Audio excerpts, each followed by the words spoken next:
Hello friends, welcome to my channel Dr. Neha's Anatomy. I hope you guys are studying anatomy well. So today we are going to discuss the topic Porta Caval anastomosis. Earlier on I have uploaded a video on the portal vein and its tributaries. So this is the second part of the same topic, that is the Porta Caval anastomosis.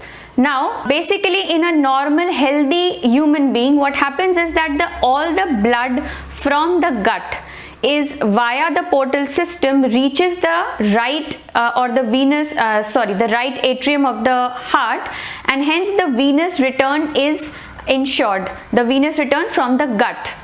And this is meant because we need that all the absorbed nutrients as well as toxins reach the liver first to be metabolized, detoxified, etc. before it reaches the systemic circulation.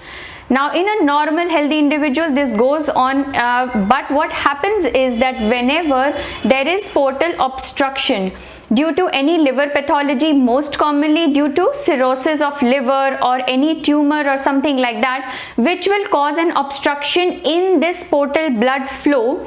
So in that case the venous return from the whole gut will not be able to reach the right atrium, and for this purpose at various sites in the abdomen there exist potential collateral channels which will ensure that even in case the blood flow is obstructed in the liver, there will be return of venous blood into the vena cava system. So we will look at these sites one by one.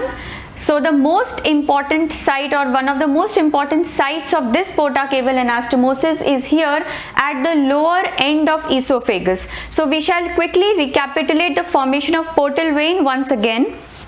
So we recall that the portal vein was formed by the union of the splenic vein and the superior mesenteric vein .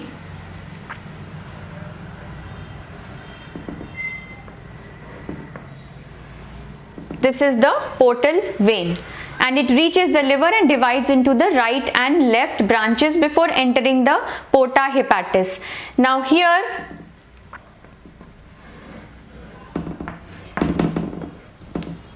a few esophageal branches draining into the left gastric vein of the portal system anastomose with esophageal branches draining into the hemiazygous vein. So this is an important site of the Porta Caval anastomosis, and in cases of portal obstruction these veins become distended and are likely to produce esophageal varices, which causes hematemesis or massive blood in vomiting, which is a life-threatening condition. Now the second site is here around the umbilicus, where the para-umbilical vein draining into the left branch of the portal vein freely anastomoses in the anterior abdominal wall with certain systemic veins. Now I shall explain this over here in this diagram. This is the anterior abdominal region where the para-umbilical vein will anastomose with systemic veins coming from above. These are the superior epigastric and the lateral thoracic veins. From below are the superficial epigastric and the inferior epigastric veins, and from the sides are the lateral thoracic and lumbar veins.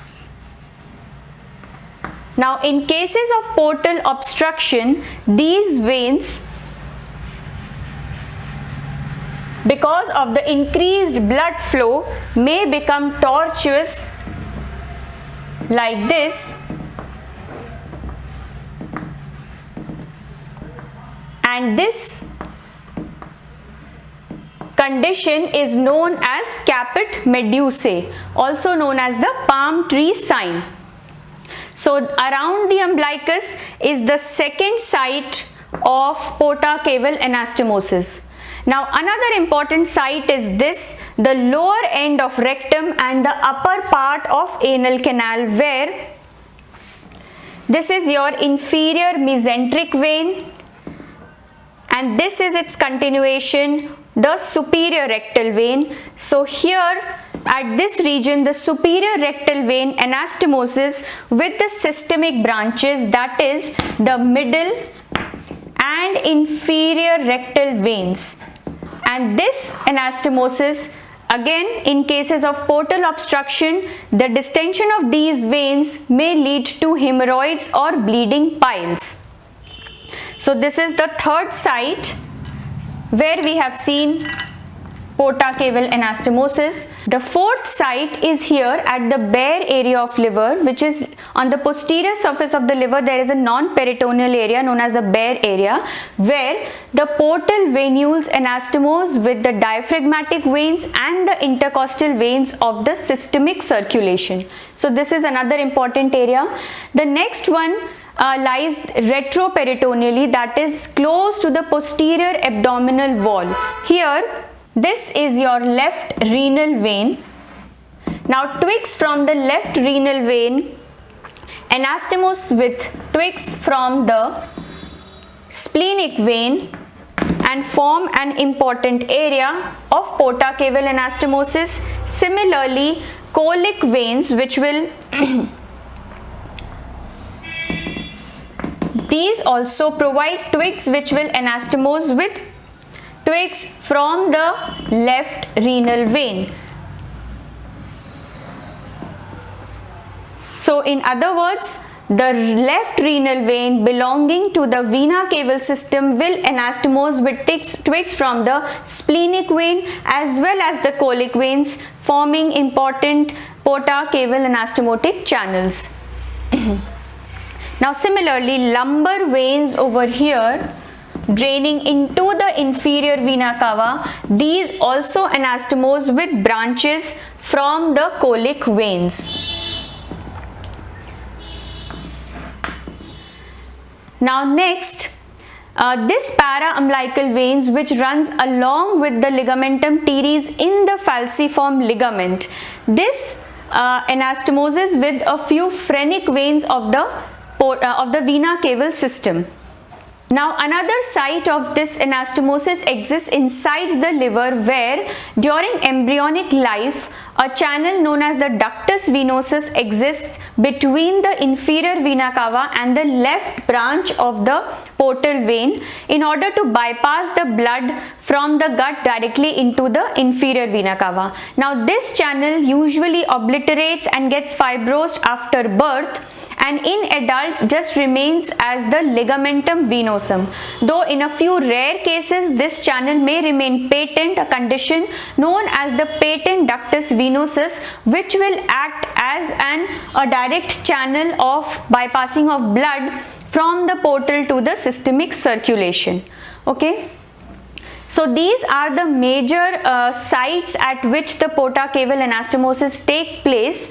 Also in females, at the posterior vaginal wall, there is anastomosis between the superior rectal vein of the portal system and the vaginal veins of the systemic circulation. So we will just recapitulate all these sites in a table form, where you need to focus on and remember the sources, that is the portal vein as well as the systemic vein, which are taking place in the anastomosis. So this was all about porta-caval anastomosis. I hope you have understood the topic well. Please like and subscribe to my channel and share with your friends, and do let me know your feedback as well as the topics that you would like to study.